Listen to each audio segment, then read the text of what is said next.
మైలారం పారిశ్రామిక ప్రాంతంలోని Bisleri international private limited పరిశ్రమలో కార్మికులు తమ న్యాయమైన డిమాండ్ల కోసం గత 25 రోజులుగా సమ్మె చేస్తున్నటువంటి పరిస్థితి ఉంది. యాజమాన్యం వాళ్ళ కార్మిక వ్యతిరేక విధానాలకు పాల్పడుతూ కార్మిక చట్టాలు ఉల్లంఘన చేసి వాళ్ళ కార్మికుల యొక్క శ్రమదోపిడికి పాల్పడుతున్నటువంటి పరిస్థితి ఉంది. కార్మికుల సంక్షేమం కానీ హక్కులు కానీ పట్టించుకునేటటువంటి పరిస్థితిలో లేదు. యూనియన్ పెట్టుకున్నందుకు వాళ్ళ 5 మంది కార్మికులని నిర్దాక్షిణ్యంగా తొలగించింది, నిరంకుశంగా వ్యవహరిస్తుంది.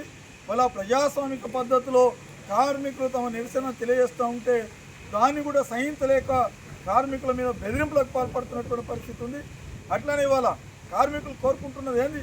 ఇవాళ న్యాయమైనటువంటి డిమాండ్, ఇవాళ గొంతమ్మ కోరికలు కాదు, ఇవాళ వేతన ఒప్పందం చేయమని చెప్పేసి అడుగుతూ ఉన్నారు. తొలగించిన కార్మిక చట్టాలను అమలు చేసి వాళ్ళ సంక్షేమం ఏదైతే కార్మికుల యొక్క సంక్షేమం ఉందో అది అమలు చేయాలని చెప్పేసి అడుగుతూ ఉన్నారు. ఇవి గొంతమ్మ కోరికలు కాదు, ఇవి చట్టబద్ధంగా నెరవేర్చవలసినటువంటి ఇవాళ యాజమాన్యం మొండిగా వ్యవహరిస్తున్నటువంటి పరిస్థితి ఉంది.